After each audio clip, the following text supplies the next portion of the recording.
sidaad u aragtiin halka waxaan ku haystaa bur nin kasta iyo waxa way qiyaastiisa waxay ku xiran tahay family-gaada siduu u weyn yahay ayaa u badsanaysaa markasta laba jabaar ma ka dhiganaysaa halka waxaan ku haystaa laba qaado oo yariis ah oo qamiir ah halka waxaan ku haystaa nus qaado yar oo cusbo ah kadibna intaas ayaan isku qasaynaa waxaan kaloo isticmaalaa yogurt waa yogurt oo plain ah ama yogurt oo wax flavor aan lahayn oo iska dhanaan ama caano dhanaan ayaan ku shubayaa nuska kale waxaan kusoo qastay wax yar oo biyo ah waan yara jilciyey gacanta ayaan jeclahay inaan ku qaso mar walba aan ku qasayo burkan aan qasayo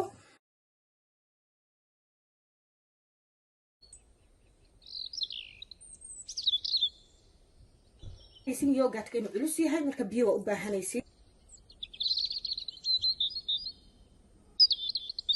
asxaabta saad aragtiin burku waa inoo diyaar maasha allah 30 daqiiqo ayaan sugaynaa 30 daqiiqo kadib ayaan isku soo laabanaynaa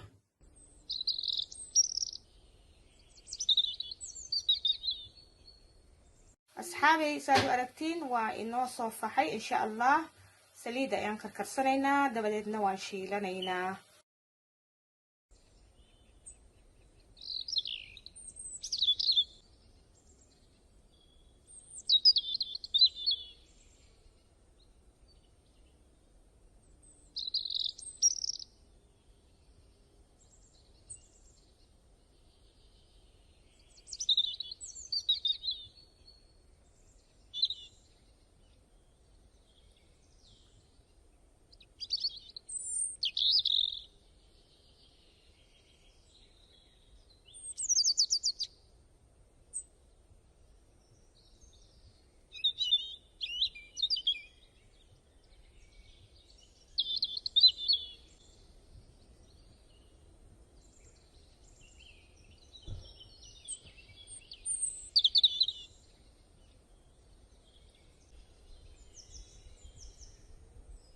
asxaabay maasha allah waan soo dhamaysanay hawsheena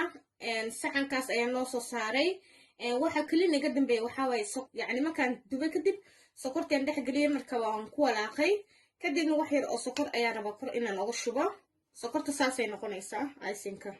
taas wax yar ugu shubaya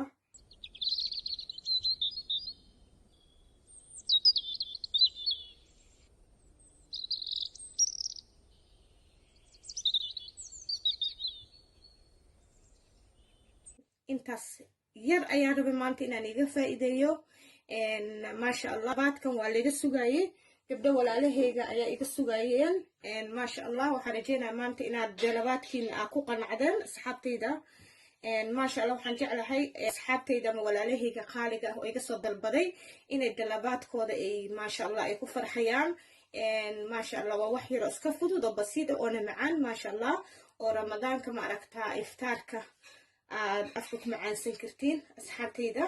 waan jeclahay meel kastoo adduunka joogtiin caafimaad igu noolaada ayaan leeyahay asxaabtayda qaaliga ah waxaan dhihi lahaa farha appetite u yeela insha allah dhinaca like iga soo dhisa ilaahay hadduu idmo insha allah share dhaha sifa walaalihiina sidiinoo kale oga faa'iidaya iyagana oga faa'iidaan haddaa igu cusub tahana insha allah hadiyaa waaye gabar walaashiina weeyaan oo soomaaliyeed insha allah bahalka ha iga hagaramina insha allah bahalka gududna igu dadaalayaan dhihi lahaa wixii su'aal qabo comment ayuu iga soo weydiin karaa insha allah waan u soo jawaabi inta tabartayda ah waxaan leeyahay asxaabtayda qaaliga ah waa alaab yar oo maasha allah oo macaan badan casriye ilmaha ooga dhigan kartid afurna aad ka dhigan kartid maasha allah intaas yar ayaan rabaa maanta inaan iga faa'iido waxaan leeyahay intaas video ku xigo nabad igu noolaada wassalaamu calaykum waraxmatullaahi wabarakaatuh